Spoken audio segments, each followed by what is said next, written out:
Hello everyone, welcome and welcome back to my YouTube channel नसोपीडिया। आज की इस वीडियो के अंदर हम पढ़ने वाले हैं क्लासिफिकेशन ऑफ मेंटल डिसऑर्डर्स। ये लेक्चर 10 है मेंटल हेल्थ नर्सिंग का। पूरी प्लेलिस्ट अरेंज है। अगर आपने इसके पहले के लेक्चर नहीं देखे हैं तो आप वो प्लेलिस्ट पे जाके देख सकते हो। ये क्लासिफिकेशन ऑफ मेंटल डिसऑर्डर्स बहुत ज्यादा इंपॉर्टेंट हो जाता है आपके जीएनएम के एग्जाम के लिए, और साथ ही साथ कंपटीशन के एग्जाम में भी ये काफी ज्यादा फ्रीक्वेंटली पूछा जाता है। तो चलिए स्टार्ट करते हैं इस वीडियो को। पहले बेसिक इंट्रोडक्शन देख लें, क्लासिफिकेशन ऑफ मेंटल डिसऑर्डर्स क्या है। ठीक, क्लासिफिकेशन ऑफ मेंटल डिसऑर्डर्स एक तरीका होता है कि ऑर्गेनाइज करके रखना मेंटल डिसऑर्डर जिनके अंदर कुछ सिमिलैरिटीज हैं उनको एक साथ रख देना, और जो डिफर करते हैं उनको अलग कर देना। अब वो सिमिलैरिटीज आपके कॉजेस के हिसाब से भी हो सकती है और आपके सिम्टम्स के बेसिस पे भी हो सकती है। ठीक है, तो मेजर जो दो क्लासिफिकेशन है, ICD-10 और DSM। ठीक है, तो ICD और DSM मेजर क्लासिफिकेशन है। उसके साथ ही साथ इंडियन क्लासिफिकेशन और RDC यानी कि रिसर्च डायग्नोस्टिक क्राइटेरिया, ये भी कुछ क्लासिफिकेशन है जिनको भी हम इस वीडियो के अंदर पढ़ेंगे। इस वीडियो के अंदर हम ICD-10, DSM-4, TR पढ़ेंगे क्योंकि वही ज्यादा हमारा मतलब बुक्स में है और एग्जाम में भी उसी से क्वेश्चन आते हैं, और इंडियन क्लासिफिकेशन। ठीक है, डेफिनेशन। ठीक है, अब यहाँ पे हमने क्लासिफिकेशन ऑफ मेंटल डिसऑर्डर पढ़ना है। तो सबसे पहले मैंने सोचा कि आपको बता देता हूँ क्लासिफिकेशन होता क्या है और ये क्यों किया जाता है। हम लोग काफी कॉम्प्लेक्स चीजें पढ़ने लग जाते हैं, लेकिन कुछ कुछ चीजों का बेसिक हमें क्लियर नहीं होता है, तो इसीलिए मैंने इसको यहाँ पे ऐड किया।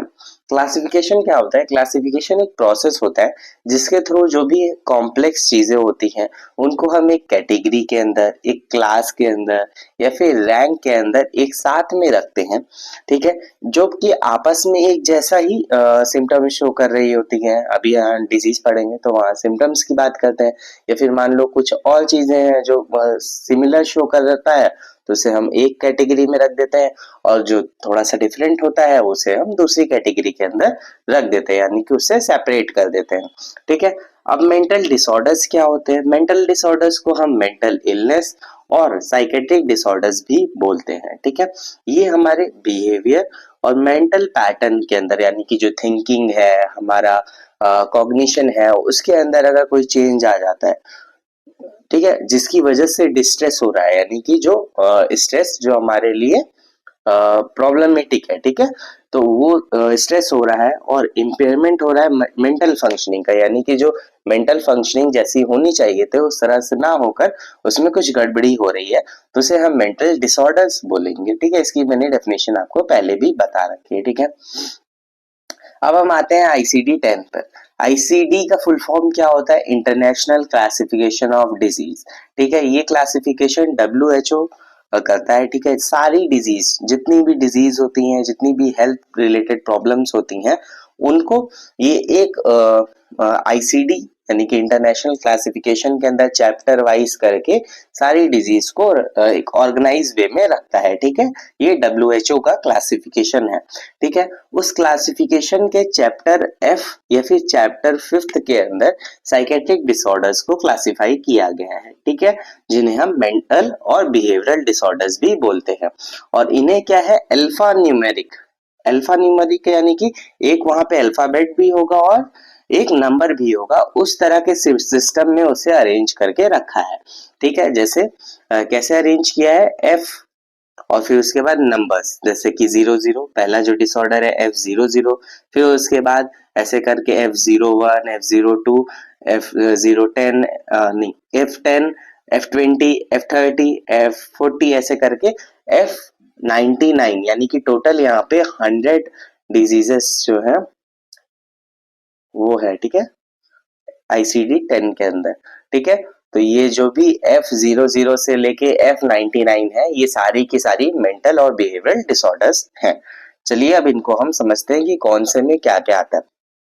इसके लिए एक ब्रॉडर क्लासिफिकेशन भी है कि F00 से लेके F09 तक ऑर्गेनिक मेंटल डिसऑर्डर्स आते हैं। अब ऑर्गेनिक मेंटल डिसऑर्डर्स भी कई सारे होते हैं, तो वो ऐसे आप याद रख सकते हो।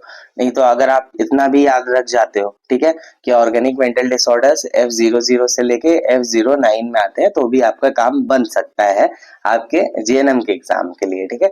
लेकिन आगे चल के ये पूछा जा सकता है, इसलिए पूरा प्रॉपर क्लासिफिकेशन हम यहाँ पे पढ़ लेते हैं। ऐसे ही करके F10 से लेकर F19 के बीच में जितने भी साइको एक्टिव सब्सटेंस के यूज की वजह से जो डिसऑर्डर्स होते हैं वो आते हैं। अब उसके अंदर अल्कोहल, ओपियोइड ये सब होता है, ठीक है। तो इसको हम शुरू से समझते हैं, ठीक है। पहला F0 से लेके F00 से लेकर F09 तक ऑर्गेनिक मेंटल डिसऑर्डर्स आते हैं, ठीक है। F00 कौन सा है? डिमेंशिया इन अल्जाइमर डिजीज, ठीक है। तो अल्जाइमर डिजीज के अंदर डिमेंशिया होता है, ठीक है, भूल जाते हैं चीजों को, तो वो इसके अंदर आता है। F01 में आता है वेस्कुलर डिमेंशिया। F02 के अंदर आता है dementia in other disease classified elsewhere. F03 के अंदर अनस्पेसिफाइड डिमेंशिया। F04 के अंदर organic amnesia syndrome not induced by alcohol and other psychoactive substance, ठीक है। यानी कि इसके अंदर क्या होता है, ऑर्गेनिक एमनीशिया आता है और उसके सिंड्रोम जो कि अल्कोहल या फिर कोई अदर साइकोएक्टिव सब्सटेंस के यूज की वजह से नहीं हुए होते हैं, ठीक है। नेक्स्ट F05 के अंदर आता है delirium not induced by alcohol और अदर साइकोएक्टिव सब्सटेंस, ठीक है। F06 के अंदर आता है other mental disorders due to brain damage and dysfunction and to physical disease, ठीक है। तो इसके अंदर जो भी मेंटल डिसऑर्डर्स हैं ब्रेन डैमेज की वजह से, तो वो आते हैं F06 के अंदर। F07 के अंदर आता है पर्सनालिटी और behavioural disorder due to brain disease और डैमेज एंड डिसफंक्शन, ठीक है। अब आप सोचोगे F08 कहाँ गया, तो F08 को यहाँ पे क्लासिफाई नहीं किया गया। ऐसी कुछ डिजीज होती है ना जिनके सिम्टम्स समझ में नहीं आते हैं, तो उनको हम दूसरी डिजीज में कंबाइन कर देते हैं। ये फ्यूचर के लिए छोड़ के रखा गया है कि अगर मान लो कोई डिजीज ऑर्गेनिक मेंटल डिसऑर्डर की बाद में डिस्कवर होती है, तो उसको यहाँ पे रखा जा सकता है, या फिर F09 में भी रखा जा सकता है। इसको भी अनस्पेसिफाइड ऑर्गेनिक और सिम्टोमेटिक मेंटल डिसऑर्डर्स करके छोड़ दिया गया है, ठीक है। नेक्स्ट फिर है F0 या F10 से लेके F19 तक, ठीक है।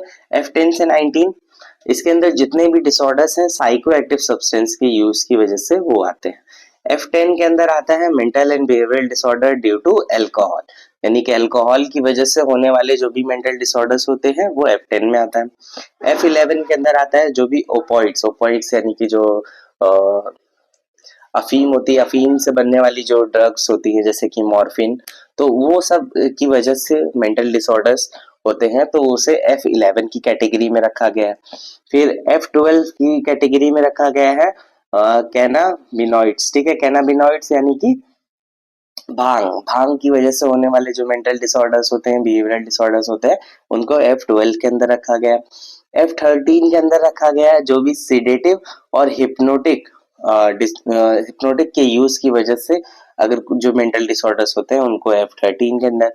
F14 के अंदर आते हैं mental disorders due to cocaine, ठीक है। कोकेन की वजह से होने वाले मेंटल डिसऑर्डर्स F14 के अंदर आते हैं। F15 के अंदर आते हैं mental disorders due to use of other stimulants including caffeine, तो ठीक है, जो भी स्टिमुलेंट्स होते हैं लाइक कैफीन, तो उन सब की वजह से जो होने वाले मेंटल डिसऑर्डर्स होते हैं उनको F15 के अंदर रखा जाता है। नेक्स्ट फिर है F16 के अंदर आते हैं जो भी हेलोसिनोजेंस की वजह से होने वाले मेंटल डिसऑर्डर्स होते हैं उनको कैटेगराइज किया गया है। F17 के अंदर मेंटल डिसऑर्डर्स जो कि टोबैको के यूज की वजह से होते हैं उनको रखा गया है। F18 के अंदर mental disorders due to volatile solvent उनको रखा गया है। F19 के अंदर mental disorders due to drug use and use of other psychoactive substance, ठीक है, इसको ऐसे करके छोड़ दिया गया, ठीक है। यानी कि जो भी साइकोएक्टिव सब्सटेंस के यूज की वजह से मेंटल डिसऑर्डर्स होते हैं आगे चल के वो क्लासिफाई हो जाएगा अगर मान लो फ्यूचर में, तो उसको यहाँ पे ऐड कर दिया जाएगा, ठीक है। अब नेक्स्ट पे आते हैं हम F20 से लेके F29 तक। तो इसके अंदर जो भी सिजोफ्रेनिया, सिजोटाइपल या फिर डिल्यूजनल डिसऑर्डर्स होते हैं वो आते हैं, ठीक है, F20 से लेके F29 के अंदर। तो F20 क्या होता है? सिजोफ्रेनिया, ठीक है, सिजोफ्रेनिया और उसके जो भी सब टाइप्स होते हैं वो सब आते हैं इसके अंदर। नेक्स्ट फिर F21 के अंदर आता है सिजोटाइपल डिसऑर्डर्स। F22 के अंदर परसिस्टेंट डिल्यूजनल डिसऑर्डर। F23 के अंदर acute and transient psychotic disorders. F24 के अंदर आता है इंड्यूस्ड डिल्यूजनल डिसऑर्डर। F25 के अंदर आता है सीजो अफेक्टिव डिसऑर्डर्स। ठीक है, मतलब जो कि सिजोफ्रेनिया और हमारे मूड दोनों को ही अफेक्ट पहुंचाते हैं, सीजो अफेक्टिव डिसऑर्डर्स, वो F25 के अंदर आता है। फिर F26 F27 अनस्पेसिफाइड है, फ्यूचर के लिए छोड़ दिया गया। F28 के अंदर आता है other non organic psycho active disorders. ठीक है, जो भी अदर नॉन ऑर्गेनिक जो साइको एक्टिव डिसऑर्डर्स होते हैं वो इसके अंदर आते हैं। F29 को भी अनस्पेसिफाइड करके छोड़ दिया गया है, अनस्पेसिफाइड नॉन ऑर्गेनिक साइकोसिस। ठीक है, तो आपको यहाँ पे इतना चीजें याद रखने का मुझे नहीं लगता अभी आपको जरूरत है, कंपटीशन में हो सकता है ऐसा पूछ ले, लेकिन अगर आप यहाँ से भी याद रखते हो कि F20 से लेके F29 के बीच में सिजोफ्रेनिया या सिजोटाइपल डिसऑर्डर्स आते हैं तो भी आपका काम हो जाएगा। नेक्स्ट फिर है F30 से लेके F39। F30 से F39 के बीच में आते हैं जो भी मूड या फिर अफेक्टिव डिसऑर्डर्स होते हैं उनको रखा गया है। ठीक है, F30 है मेनिया, मेनिया के एपिसोड F30। F31 में बाइपोलर अफेक्टिव डिसऑर्डर। F32 के अंदर डिप्रेसिव एपिसोड्स। F33 के अंदर करेंट डिप्रेसिव डिसऑर्डर्स। F34 के अंदर परसिस्टेंट मूड डिसऑर्डर यानी कि जो लंबे समय तक रहते हैं। F38 के अंदर आता है other mood and affective disorders. F39 के अंदर आता है unspecified mood and affective disorders. Next फिर है F40 से लेके F48 तक। ठीक है, यहाँ पे F48 तक ही क्लासिफाई है, इसके अंदर न्यूरोटिक और stress related and somatoform disorders आते हैं। ठीक है, F40 के अंदर आता है फोबिक एंजाइटी डिसऑर्डर। ठीक है, F41 के अंदर अदर एंजाइटी डिसऑर्डर्स आते हैं। F42 के अंदर ऑब्सेसिव कंपल्सिव डिसऑर्डर OCD आता है। ठीक है, तो OCD किसके बीच में आता है? F40 से F48 के बीच में। फिर उसके बाद है F43 से F43 reaction to severe stress and adjustment disorder. F44 dissociative और कन्वर्जेंट डिसऑर्डर। F45 के अंदर आता है सोमेटोफॉर्म डिसऑर्डर्स। F48 के अंदर आते हैं जो भी अदर न्यूरोटिक डिसऑर्डर्स हैं। न्यूरोटिक डिसऑर्डर्स थोड़े से कम स्ट्रेंथ वाले होते हैं, इनके बीच में हम डिफरेंस अभी समझेंगे, साइकोसिस और न्यूरोटिक। ठीक है, नेक्स्ट फिर है F50 से लेके F59। F50 से F59 के बीच में आते हैं behavioural syndromes associated with any physical factors. ठीक है, यानी कि जो भी फिजिकल फैक्टर्स होते हैं उनकी वजह से जो बिहेवियरल डिसऑर्डर्स होते हैं उनको रखा गया है F50 से लेके F59 के बीच में। F50 होता है हमारा ईटिंग डिसऑर्डर। ठीक है, F51 non organic sleeping disorder, यानी कि यहाँ पे ब्रेन में कोई चोट वोट लगने की वजह से नहीं डिसऑर्डर होगा, ये नॉन ऑर्गेनिक स्लीपिंग डिसऑर्डर है, तो वो F51 में आता है। F52 के अंदर आता है sexual dysfunction not caused by organic disorder of disease. ठीक है, F53 के अंदर आता है mental and behavioural disorders associated with puerperium not elsewhere classified. ठीक है, F54 के अंदर आते हैं psychological and behavioural factors associated with disorder और disease elsewhere classified elsewhere. F55 abuse of non dependence producing substance. F59 फिर उसके बाद ये सारी चीजें छोड़ दिया गया है। फिर F59 के अंदर भी unspecified behavioural syndromes associated with physiological disturbance and physical factors ऐसे करके छोड़ दिया गया है। नेक्स्ट फिर आता है F60 से लेके F69। F60 से F69 के अंदर आते हैं जो भी डिसऑर्डर्स अडल्ट पर्सनालिटी और बिहेवियर के होते हैं। ठीक है, तो F60 सबसे पहला है स्पेसिफाइड पर्सनालिटी डिसऑर्डर, तो इसके अंदर मतलब मेनली पर्सनालिटी डिसऑर्डर्स आते हैं। F61 के अंदर आएंगे mixed and other personality disorders. F62 के अंदर आएगा enduring personality change not attributable to brain damage and disease. F63 के अंदर आएगा habit and impulse disorder. F64 के अंदर आता है जेंडर आइडेंटिटी डिसऑर्डर, यानी कि जेंडर आइडेंटिटी डिसऑर्डर F64 के अंदर आता है। F65 के अंदर disorders of sexual presence.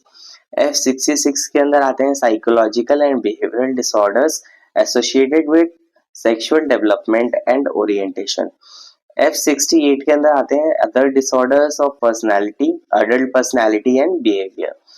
F69 के अंदर आता है unspecified disorder of adult personality and behaviour. ठीक है, इसके अंदर मतलब जो भी अनस्पेसिफाइड है अभी तक उनको रख दिया जाएगा इन फ्यूचर।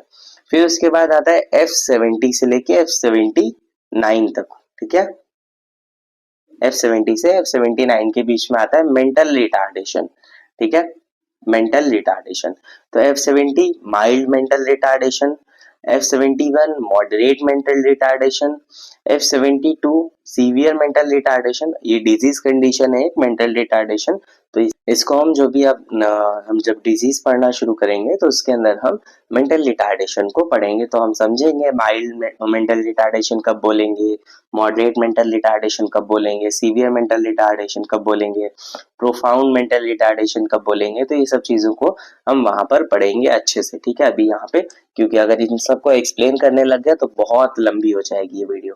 ठीक है, F73 profound mental retardation, F78 other mental retardation, F79 के अंदर अनस्पेसिफाइड मेंटल रिटार्डेशन। यानी कि मेनली F70 से F79 के बीच में मेंटल रिटार्डेशन को ही रखा गया है। नेक्स्ट फिर है F80 से F89 तक। ठीक है, इसके अंदर जो भी डिसऑर्डर्स होते हैं साइकोलॉजिकल डेवलपमेंट के वो सभी आते हैं। F80 के अंदर आता है specified development disorder of speech and language. F81 के अंदर आते हैं specified development disorder of scholastic skills. F80 के अंदर आएगा, F82 के अंदर आएगा specified development disorder of motor function. F83 के अंदर आएगा mixed specified development disorders. F84 के अंदर आएगा परवेसिव डेवलपमेंट डिसऑर्डर। F88 के अंदर आएंगे जो भी अदर साइकोलॉजिकल डेवलपमेंट डिसऑर्डर्स होते हैं वो सब। F89 के अंदर आएगा unspecified disorder of psychological development. ठीक है, तो यानी कि यहाँ पे जो भी साइकोलॉजिकल डेवलपमेंट की वजह से होने वाले डिसऑर्डर हैं उन्हें F80 से F89 के अंदर रखा गया है। नेक्स्ट फिर है F90 से F99 के बीच में आने वाले जो भी डिसऑर्डर्स होते हैं वो मेनली बिहेवियरल और इमोशनल डिसऑर्डर्स होते हैं जो कि बचपन में या फिर एडोलसेंस में हो जाते हैं। ठीक है, या फिर उनको उनके जो सिम्टम्स होते हैं वो आना शुरू होते हैं।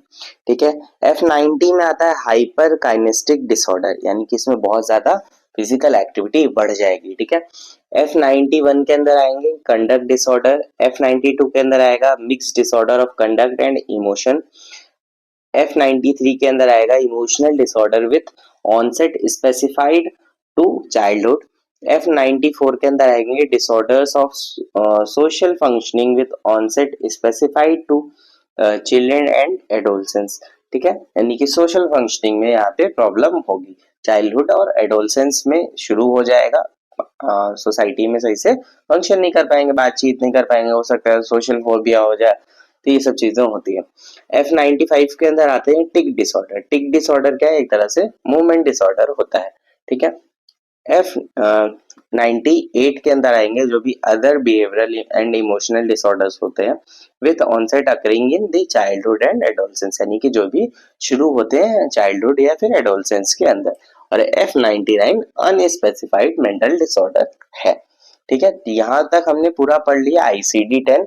अब DSM की बारी है। DSM के अंदर क्या है, अभी के लिए लेटेस्ट एडिशन कौन सा चल रहा है, DSM-5। लेकिन अभी भी क्लिनिकल असेसमेंट में हम DSM-4 और TR का यूज कर रहे हैं, इसीलिए हम भी इसी को पढ़ेंगे। ठीक है, तो DSM क्या होता है, DSM का मतलब है diagnostic and statistical manual of mental disorder. ठीक है, ये क्लासिफिकेशन है मेंटल डिसऑर्डर का बाय अमेरिकन साइकेट्रिक एसोसिएशन। ठीक है, अमेरिकन साइकेट्रिक एसोसिएशन के। तो ठीक है, DSM-5 कब पब्लिश हुआ था, 18 मई 2013 में।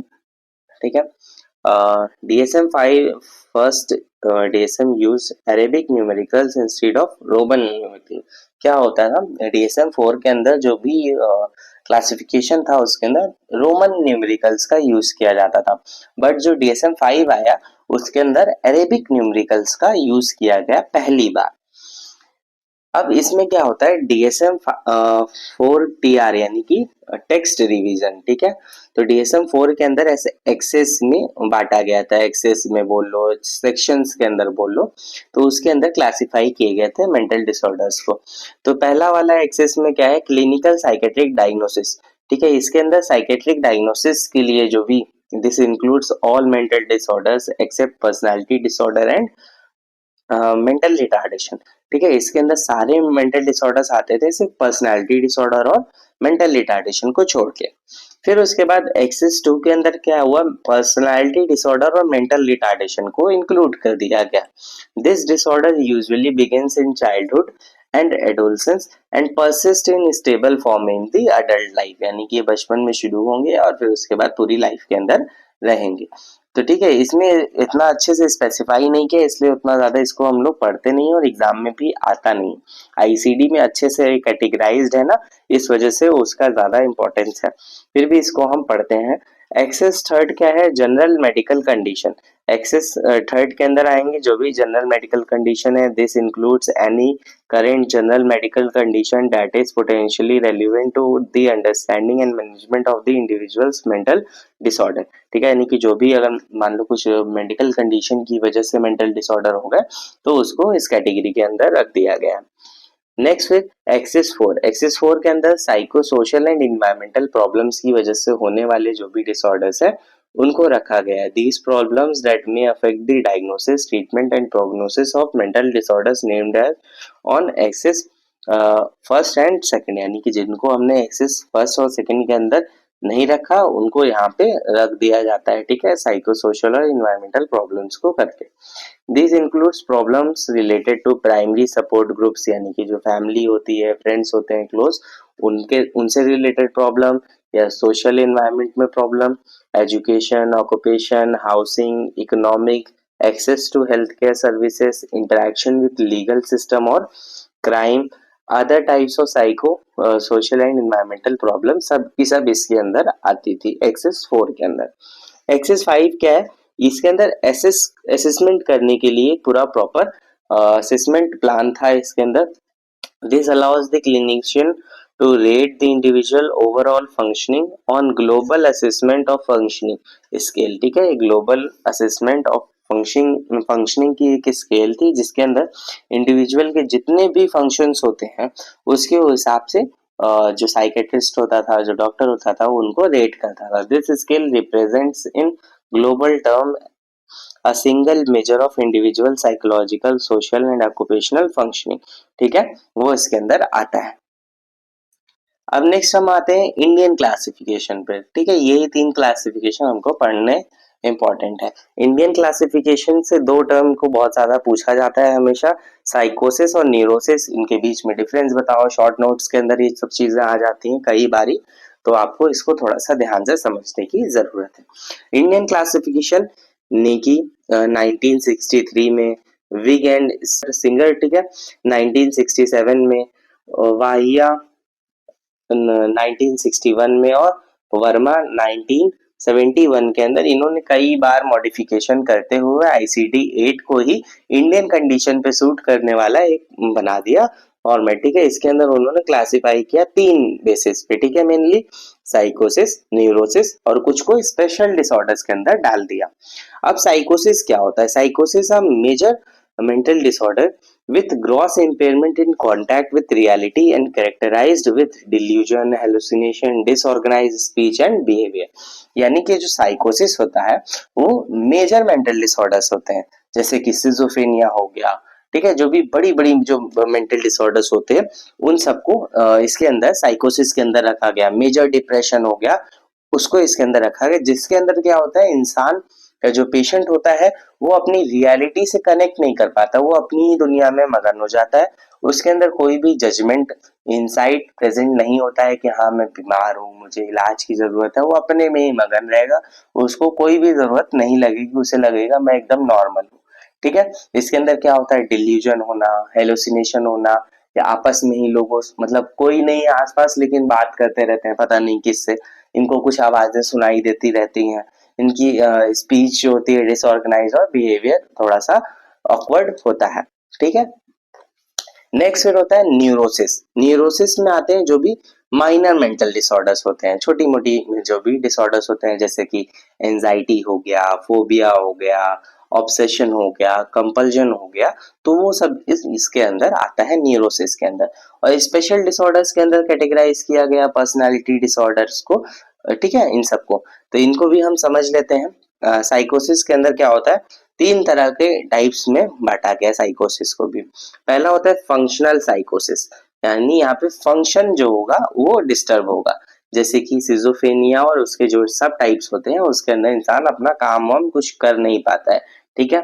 नेक्स्ट होता है अफेक्टिव साइकोसिस। अफेक्टिव साइकोसिस यानी कि इसमें इमोशनल प्रॉब्लम्स होंगी, जैसे कि मेनिया, डिप्रेशन और बाइपोलर डिसऑर्डर के अंदर होता है।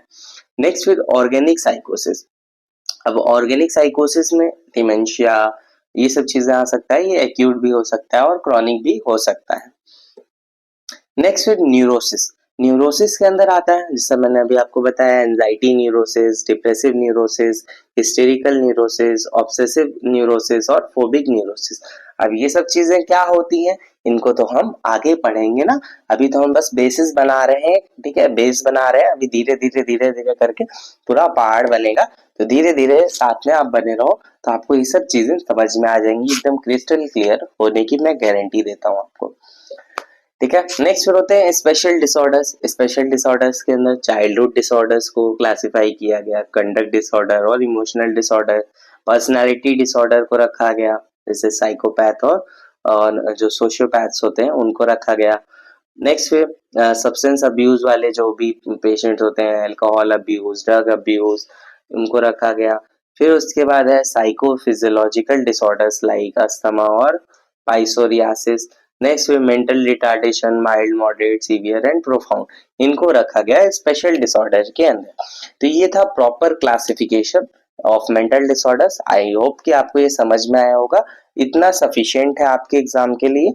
और अब नेक्स्ट वीडियो के अंदर हम पढ़ेंगे जो भी साइन और सिम्टम्स आते हैं मेंटल इलनेस में, कि अब किसी को मेंटल डिसऑर्डर है तो उसको हम कैसे पहचानेंगे। उसके अंदर हम ब्लड टेस्ट तो कराएंगे नहीं, ठीक है, जैसे हमारी बॉडी में कोई प्रॉब्लम होती है तो हम ब्लड टेस्ट करवा लेते हैं, बट अब किसी को मेंटल प्रॉब्लम है, मेंटल कोई प्रॉब्लम हो रही है, मेंटल इलनेस है, डिसऑर्डर है, तो उसको हम कैसे समझेंगे कि हाँ यार इसको क्या प्रॉब्लम है, ठीक है। तो इसको समझने के लिए हमें साइन एंड सिम्टम्स पढ़ना पड़ेगा, जिसके अंदर बहुत सारे डिसऑर्डर्स होते हैं। थॉट का डिसऑर्डर होता है, मोटर का डिसऑर्डर होता है, आपका मूड का डिसऑर्डर होता है, आपका स्पीच डिसऑर्डर होता है। तो इन सब को हम नेक्स्ट वीडियो के अंदर पढ़ेंगे, जो कि वीडियो काफी अच्छी और थोड़ी सी लंबी होगी, ठीक है।